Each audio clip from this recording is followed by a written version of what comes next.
정치가 바로 서야 나라가 바로 선다. 정치권 소식 발빠르게 전달해드립니다. 정치 파발마.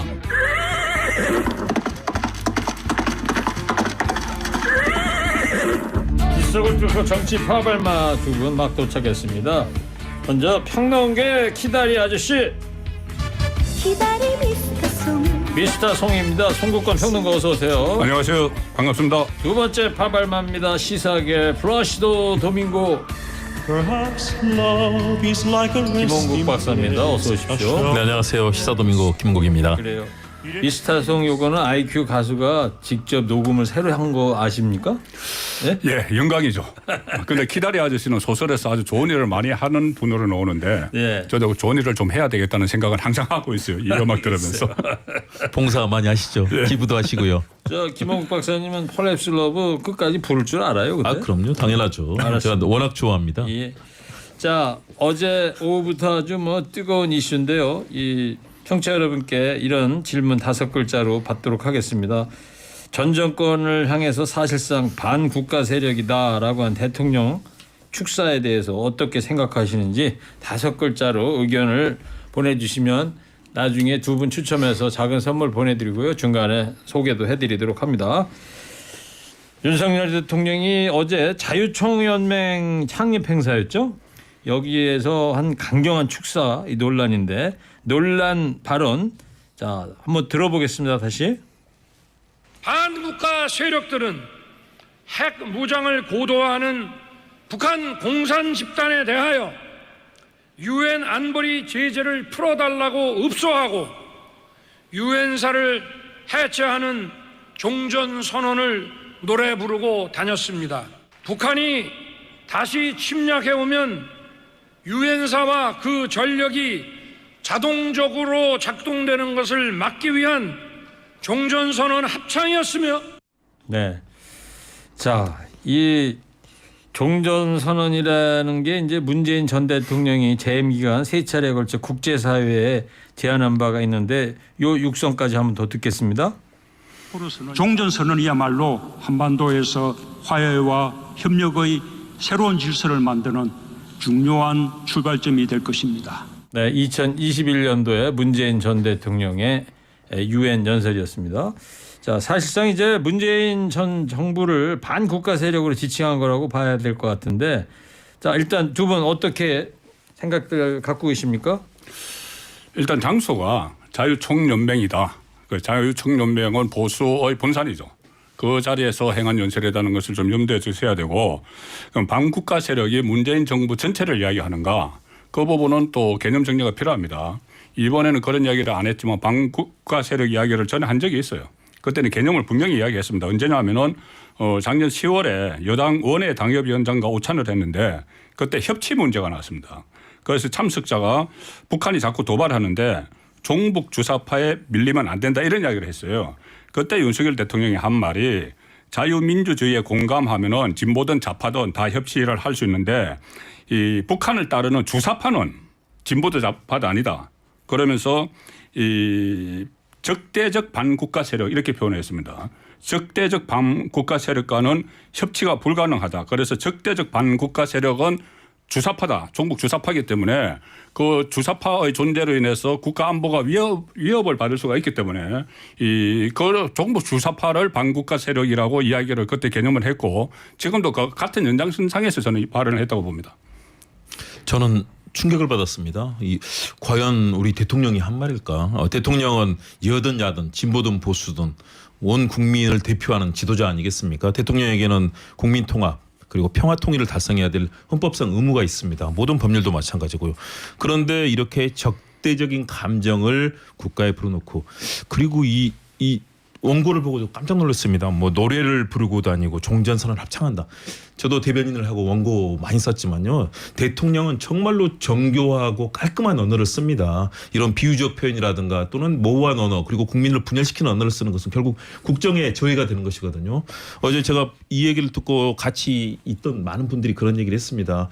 윤 대통령이 과연 대통령으로 잘할까 사실은 기대도 하고 우려도 했는데 어제 저 선언으로 대통령에 대한 기대를 접었다는 분들이 상당히 많습니다. 국민 통합 안 하겠다. 그리고 색깔론 과거에 이제는 시대가 지났거든요. 자유총연맹 자유총연맹도 문재인 정부 들어서고 하면서 보수 진보가 같이 만나는 장이 됐습니다. 과거에는 완전히 그런 반공대회하는 곳이었는데요.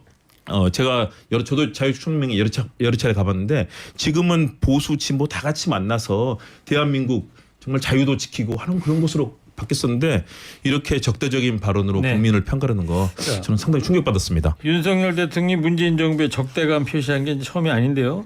작년 9월에는 뉴욕타임즈 인터뷰를 통해 가지고 북한에만 집착하는 학생 같았다 이런 비판도 나왔었고 이번에는 또 반국가 세력이라고까지 했습니다. 더 노골적으로 된 거 아니냐 이런 평가를 받고 있는데 이유가 뭐라고 보십니까? 일단 이 종전 선언의 위험성에 대해서도 이야기를 했습니다. 뭐냐면은 지금 정전 협정 상황에서는 만약에 북한이 다시 침략을 하면은 유엔 사령부가 유엔이 자동적으로 개입을 하는데 종전을 해버리면 그것이 안 되기 때문에 종전 선언의 위협성을 이야기를 했어요. 지금 북한이 계속 무력 도발을 하고 있는 상황에서 그래서 그 이야기를 한 것이고 이것을 가지고 뭐 보수 결집을 노린 것 아니냐 뭐 그런 이야기도 많이 나오는데 저는 그런 정치적인 목적보다는 일종의 지금 프레임 싸움을 하고 있는 것 아닌가 그 보수 진영과 진보 진영이 지금 진보 진영에서 뭐 민주당 쪽에서 특히 뭐 검찰 독재 국가 그리고 이 친일 매국 세력 이런 이야기를 합니다. 친일 매국 세력 지금 후쿠시마 그 원전 처리수 문제를 놓고 친일 매국 세력 이런 이야기를 하니까 일종의 윤석열 대통령 입장에서는 국정 장악력을 막 희적기를 한다는 생각을 하는 것이죠. 그래서 이 아마 친일 매국 세력 이런 프레임에 맞서서 반국가 세력을 이야기한 건데 반국가 세력이 문재인 정부 전체를 이야기하는 것이 아니고 제가 말씀드렸다시피 이 주사파 그래서 북한의 입장에 동조하는 이 세력이 있기 때문에 안보에 위협이 된다. 그리고 윤석열 대통령은 국가 통수권자이기 때문에 뭐 국민 안전을 우선으로 생각해야 되는 입장에서 그 정도 수준에서 저는 나왔다고 봅니다. 일단 윤석열 대통령이 그동안의 얘기들이 있잖아요. 점점 신념화되고 내재화되는 것 같아요. 소위 말하는 극우 유튜버라든가 뭐 이런 분들 그동안에 굉장히 극단적인 이념으로 색깔론으로 우리 대한민국에 대해서 자꾸 공산주의 얘기하면서 우리 사회를 색깔론으로 얘기했던 분들의 얘기를 많이 듣는 것 같아요. 제가 여러 차례 듣는 경우도 윤 대통령에게 조언하는 그룹들이 그런 아주 강경한 그룹들이 많다. 그리고 합리적인 분들의 얘기는 이제 들을 수 있는 기회가 없어지고 있는데 점점 더 윤석열 대통령에게 이런 것들이 신념화되고 내재화되고 있다. 그리고 또 하나는 역시 문재인 대통령을 비롯한 소위 말해서 야권 그룹에 대해서 낙인 효과 이제 북한과의 관계 뭔가 그런 부분을 하는 거고요. 또 하나는 역시 지지율이 최근에 여러 가지 뭐 총선 관련 지표에서도 여당이 좀 지는 그런 지표들이 나오지 않습니까? 그렇다면 지금부터 결집을 시켜야 되고 그런 측면에서 진영을 결집시키고 내년 총선까지도 연계한 정치적이고 또 여러 가지 이 상황, 정계 개편까지 여러 가지를 염두에 두고 있는 윤 대통령의 순대 너무 극단적이어서 굉장히 저는 충격적으로 받아들였습니다. 이게 그러니까 윤석열 대통령의 어떤 이념 성향 이것을 극단적 거구 이렇게 또 연결하는 것은 저는 지금까지 보인 윤석열 대통령의 행태와는 좀 다르다고 봐요. 윤석열 대통령은 본인이 가장 존경하는 그 대통령이 노무현 전 대통령이라는 이야기도 했었고 그리고 강조 5.18 추념식에 이 장관들 그리고 참모들 국회의원들 전부 다 열차를 전철을 내서 각오했기 때문에 이 발언 가지고 거구라고 밀어붙이기보다는 오히려 국권 통수권자로서 국가 안보를 책임지는 입장에서 나온 말이다. 그렇게 이해를 좀 했으면 합니다. 여러 가지 정치적 행동들은 극우가 아닌 부분들을 보여주려고 하는 사실은 정치 쇼적인 측면이 저는 강했다고 봐요. 지금 보여주고 있는 모든 발언들의 맥락은 거의 극우 아니면 색깔론을 이용해서 대한민국의 전체 갈라치기 하고 부정하는 그런 경향들 보이고 있기 때문에 국민 통합을 해야 되는 지도자 입장에서 걱정이 된다. 윤 대통령이 빠르게 좀 국민 통합에 좀 나서주는 거 이것만이 좋은 나라를 이끄는 길이 될 거라고 생각합니다. 야당의 이제 반발도 이제 거센데요. 특히 오늘 같은 경우에는 문재인 정부 청와대 출신 국회의원들이 윤석열 대통령의 반국가 세력 발언에 대해서 누구의 생각인지 밝혀라. 윤 대통령의 본인의 생각이라면 국민 앞에 사과해야 한다 이런 주장도 했는데 듣고 우상호 의원 같은 경우에는 라디오 발언을 통해서요. 극우 꼴통 보수가 할 만한 이야기를 대통령이 해서 충격이다 이런 얘기를 했어요. 그러니까 민주당에서는 뭐 더군다나 최근에 거의 대립하고 있지 않습니까? 야당 대표와 만남도 없이. 우상호 의원 같은 경우는 극우 세력을 선동해서 지지율을 넓히기 위한 정치적인 수다 충격적이다라는 얘기를 했고요. 윤건영 의원은 선을 너무 넘었다. 꼴통 보수의 수장이 아니라 대한민국 대통령답게 국정 운영해달라. 또 박강원 원내대표는 국민통합 정신을 전면 부정하는 것 아닌지 걱정된다. 김성주 정책위 수석부의장은 설마 대통령이 저런 말 했을까 의심했다. 증오를 부추기는 선동연설이다. 민주당 뭐 야당 입장이기 때문에 그러긴 하겠지만 그만큼 대통령 발언이 갖는 이 갈라놓고 이 부정적인 생각을 넓히는 데 있어서는 너무나 큰 충격을 주고 있기 때문에요. 이 발언이 저는 굉장히 중요한 국정의 이 모멘텀 중에 하나가 되지 않나 우려가 됩니다. 그분은 윤석열 대통령의 어제 발언이 진심이라고 보시는 거예요. 아까 송구가 평론 같은 경우는 어떤 프레임 그 이야기 속에서 나온 거다 이런 일환이다 이런 얘기도 네. 하시고 그래서 네. 이 윤석열 대통령의 진심인 것인지 반국가 세력이라는 저는 것이 어떻게 보세요?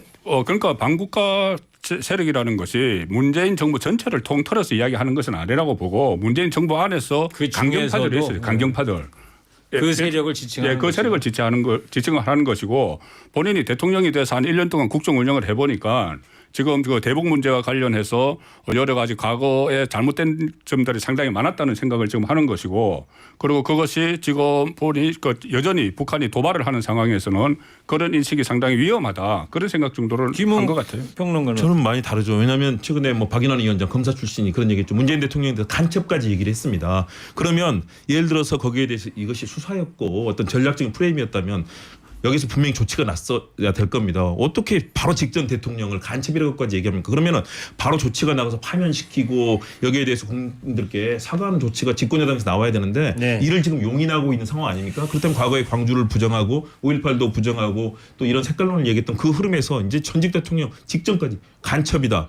이거는 이미 용인하고 있는 신용화된 발언으로 가고 있다는 점에서 우려가 됩니다. 조금 전에 이제 민주당 의원들의 입장도 좀 들어봤는데 반면에 이제 여당인 국민의힘 하태경 의원은 오늘 아침 라디오 인터뷰에서 대통령의 말이 사실이다 이렇게 얘기를 했어요. 그러니까 하태경 의원도 지금 그러니까 이거 윤석열 대통령에 대해서는 좀 부정적인 시각을 항상 갖고 있죠. 그런데 하태경 의원도 그것은 국가 안보에 대한 걱정이라는 이야기를 했어요. 국가 안보에 대한 걱정을 그런 식으로 표현을 한 것이고 조금 전에 박인환 위원장 그 간첩 이야기도 나왔지만은 지난 정부가 간첩이다, 문재인 대통령이 간첩이다 이 말과는 다른 이야기다. 그것은 그런 주장과는 다르고 반국가 세력을 이야기한 것이 지금 뭐 국가보안법에서 이야기하는 반국가 단체 이것을 이야기한 건 아니다. 그리고 이 부분은 대통령실에서도 좀 명확히 할 필요는 있다. 그러니까 윤석열 정부가 반국가 단체, 문재인 정부가 반국가 단체인 것처럼 이야기한 건 아니다. 이것에 대해서는 대통령실의 이 입장 전해를 요구를 하기도 했죠. 네. 근데 모든 국민은 이제 여야의 협치를 원할 텐데 대통령 입에서 반국가 세력 이런 워딩이 나왔단 말이에요. 앞으로 여야 간의 협치는 어떻게 될 것 같아요? 저는 일단 협치는 사실상 어려워졌다고 봅니다. 여러 가지 최근에 있었던 인사 그리고 더불어서 나오고 있는 대통령의 발언 그리고 대통령을 함께 옹이하는 여러 참모그룹이라든가 대부분의 분들의 발언이 일맥상통합니다. 다시 말해서 야당과의 앞으로 협치 만남 이미 사실은 총선을 겨냥해서 지지 기반을 넓히고 그리고 외교적인 행보라든가 이런 여러 가지 경제적으로 정부가 쓸 수 있는 카드가 있잖아요. 이를 통해서 중도층의 마음을 사로잡으면서 총선에서 이기겠다는 전략을 이미 세운 것 같아요. 저는 야당과의 협치는 없을 거다. 그리고 아주 강할 거다라고 봅니다.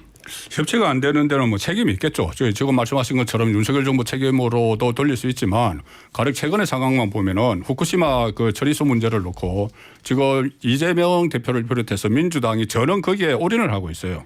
그리고 뭐 일종의 뭐 괴담을 퍼뜨리는 그런 비판도 있는데 당장 이번 토요일에 전국의 민주당 그 당원들을 다 끌어모아서 남대문 시장 앞에서 대대적인 규탄 집회를 연다고 하고 그리고 7월 내내 한 달 동안 이 바닷가를 다니면서 후쿠시마 오염수에 대한 그 집회를 열고 하면은 이 중차대한 이 상황에서 협치가 되기는 어려운 것이죠. 알겠습니다. 후쿠시마 얘기 잠깐 얘기해서 그냥 짧게만 한마디만요.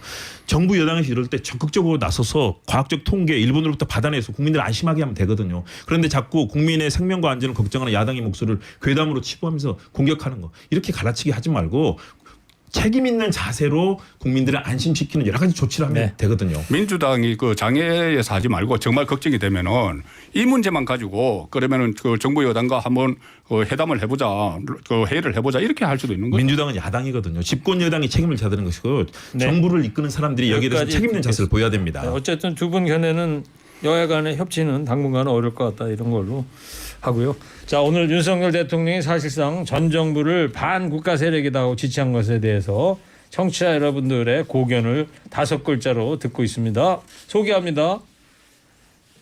먼저 정상적 발언, 속이 시원해, 팩트 아닌감.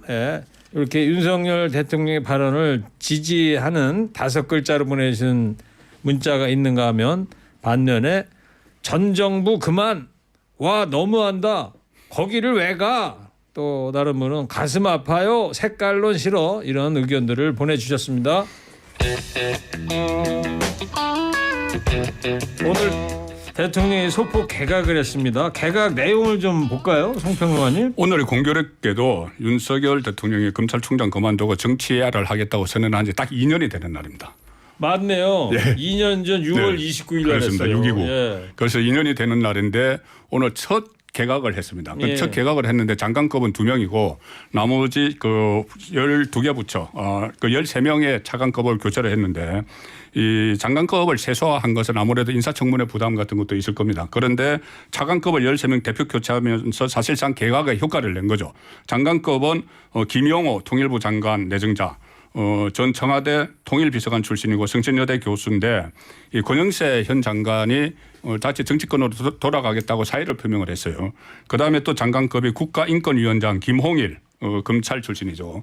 김홍일 내정자가 있는데 여기는 전현희 그 위원장이 임기가 만료가 돼서 물러났습니다. 그래서 차관급은 인권위원장이 아니고 권익위원장. 권익위원장입니다. 죄송합니다. 예, 국가권익위원장.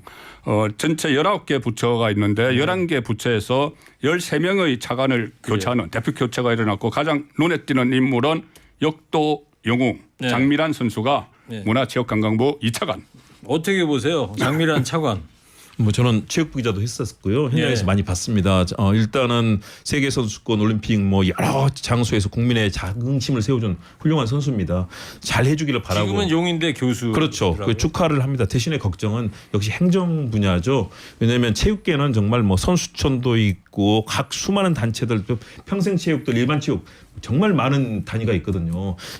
특히 공무원들, 관료들이 사실은 적극적으로 여러 가지 일을 하는 데 있어서 과연 현장에서 이 스포츠를 했던 뭐 이 교육행정 조금 했다고 해서 과연 공무원들을 솔선수범해서 이끌 것이냐. 저도 공직자를 해봤지만 정말 어렵습니다. 공직자들은 지금 거의 요즘 복지부동이거든요. 조금만 사고 나면 바로 인책 들어가는 뭐 인사에 문제가 생기기 때문에. 기대 반 우려 반이시다 이런 거. 그렇죠. 잘해줬으면 좋겠다는. 문재인 정부 기대가 때도 있습니다. 문체부 차관이 최윤희 수영 선수가 있었죠. 송평론가님 어떻게 보세요? 네, 그래서 뭐 최윤희 교수? 그 전 차관 사례도 있고 이 문화체육관광부라는 게 1차관은 문화예술을 담당하고 2차관이 체육과 관광을 담당해요. 체육이 굉장히 큰 분야죠. 그런데 장미란 선수는 용인대 교수이고 또 체육학 박사 학위를 또 받았더라고요. 그래서 충분히 뭐 체육 분야에서는 전문성이 있다 그렇게 평가를 합니다. 네, 뭐 우스갯소리입니다만은 장미란 교수가 차관이 돼서 이 윤석열 정부의 지지율을 높이 올려야 되는 거 아니냐? 그래서 역기를 더 올리듯이. 그런데요, 수십만 명의 공무원들이요 정말 잘 따라줄 거냐? 예, 알겠어요. 많은 재미삼아 걱정됐어요. 말씀드린 거예요. 네. 근데 이번 개각의 핵심이 될 것 같다던 이동관 특보 오늘 방통위원장 지명이 안 됐어요. 네. 이유가 뭐 좀 취재된 거 있어요? 저는 지금 인사청문회도 좀 부담이 되고 왜 그러냐면 지금 후쿠시마 처리수 문제 때문에 전국이 혼란스러운데 인사청문회가 부담이 됐을 거고 또 하나는 어떤 배려가 들어있다고 봅니다. 뭐냐면 한상혁 전임 위원장이 이 면직을 당했잖아요. 면직을 당해서 행정처벌을 냈는데 그것도 기각이 됐습니다. 그런데 원래 한상혁 위원장의 임기가 7월 30일까지예요. 그러니까 7월 30일 그 전까지는 새로운 그 위원장을 임명하지 않고 그 이후에 지명하기 위한 것 아닌가. 오늘 대통령실에서도 내정이 철회된 것은 아니고 내정 상태는 그대로인데 여러 가지 정무적 판단에 따라서 미뤘다 이렇게 이야기를 했거든요. 일찍 지명하면 청문회를 2번 해야 되는 뭐 이런 일도 있어서 그런 건가요? 왜 그랬다고 보세요? 저는 일단은 어려움이 있다고 봅니다. 왜냐하면 그동안에 자녀의 학폭 논란이 엄청나게 컸었고 수많은 증거들이 나오지 않았습니까?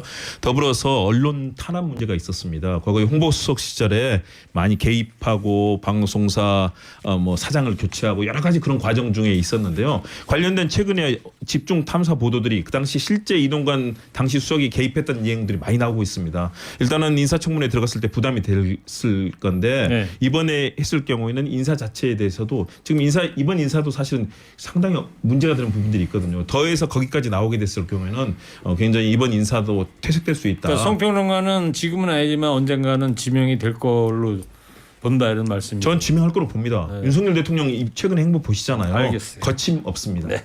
자, 오늘은 윤석열 대통령이 사실상 전 정부를 반국가 세력이라고 지칭한 것에 대한 여러분들의 5글자 생각 받고 있습니다.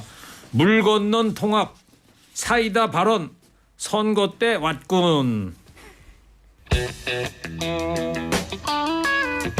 자, 1년 만에 이낙연 전 민주당 대표가 돌아왔는데 이 전 대표 행보에 정치권 관심이 계속 쏠리고 있습니다. 민주당의 정성호 의원은 이낙연 전 대표에게 이재명 대표와 빠른 시간에 만나서 힘을 실어줘야 하는 거 아니냐 이런 얘기를 했어요. 네, 정성호 의원이 역시 이재명 대표 오랜 관계가 있기 때문에 좌장이죠? 좌장이라고 네. 불리고 있고요. 굉장히 합리적인 목소리를 내는 분 아니겠습니까? 그래서 이낙연 대표 귀국했는데 여러 가지 얘기들이 많이 나오고 있습니다. 이걸 또 여러 가지 다른 생각으로 해석하기도 하고 여권에서는 굉장히 또 공격을 하고 그러니까 있거든요. 여러 가지 이야기 나오기 전에 좀 이재명 대표 만나가지고 힘을 실어줘라 이런 얘기. 그렇습니다. 왜냐하면 제가 봐도 그런 게요. 이낙연 대표가 현재 사실은 인지도라든가 1년여의 공백이 있었기 때문에 국민들로부터 많이 잊힌 상황입니다. 자, 그럴 때 송평은 어때요? 네. 그럴 것 같아요. 어때요? 안 그럴 것 같습니다. 힘을 안 실어줄 것 같습니까? 힘을 실는 것보다도 네. 오히려 지금 이낙연 전 대표는 이재명 대표에게 부글부글 끓고 있을 거예요. 왜 그러냐면 일단 돈봉투 사건 불거졌지 않습니까? 돈봉투 사건이 불거지면서 나왔던 이야기가 송영길 대표가 대선 후보 경선을 관리를 하면서 그때 이재명 대표에게 일방적으로 유리하게 했다. 결선 투표도 안 가도록 하는데 그때 당대표였고 2심 송심 이야기까지 났지 않습니까? 그런 상황에서 불공정 경선 관리를 했다는 생각이 있을 거고 그 덕분에 이재명 그 대표가 대선 후보가 됐다는 생각. 또 하나는 뭐냐면 대장동이래요. 대장동 1월 이낙연 캠프에서 그때 그 부각을 시켰는데 나중에 보니까는 이낙연 그 전 대표의 텃밭은 호남입니다. 그런데 호남의 조직을 만들기 위해서 대장동 일당에게 20억 원을 요구를 해서 8억 원을 썼다. 그래서 김용 씨가 구속됐다가 풀려났잖아요. 자, 그런 것을 다 생각을 하면은 이낙연 대표 입장에서는 당했다는 생각을 할 것 같아요. 당했다는 생각을 하기 때문에 제가 먼저 손을 내밀고 그런 일은 저는 어려울 거라고 봅니다. 대장동 관련해서 전혀 확인되지 않은 얘기들 있잖아요. 검증되지 않은 얘기를 하시니까 그런 부분들이 자꾸 이렇게 외부에서 검찰 기소장에. 네, 검찰 기소장에. 검찰 기소에서 사실은 지금 다 부정되고 있는 일 유동규 씨도 전혀 엉뚱한 얘기를 하고 있는 게 많지 않습니까? 그걸 언급하는 건 부적절하고요. 그다음에 저는 이낙연 대표를 저도 과거부터 많이 뵙고 하는데요. 굉장히 신사적인 분입니다. 그동안에 여러 가지 그런 불협화음 때문에 마음이 사실 불편한 건 있겠죠. 그렇지만 지금 상황 본인이 못다한 역할에 대해서는 결국은 당시에 승리하지 못했기 때문에 이런 국민적인 어려움이 있는 것 아니겠습니까? 이 부분에 대해서 저는 이낙연 대표가 힘을 실어줄 것 같다. 힘을 실어줄 것이고요. 그러나 일부 측근들의 얘기는 나오겠지만 이낙연 대표가 그 부분은 같이 대승적으로 같이 가려고 합니다. 알겠습니다. 자, 두 분도 윤석열 대통령의 어제 발언에 대해서 5글자 한 줄 평해 주시기 바랍니다. 먼저 미스터 송부터 해주세요. 3, 2, 1.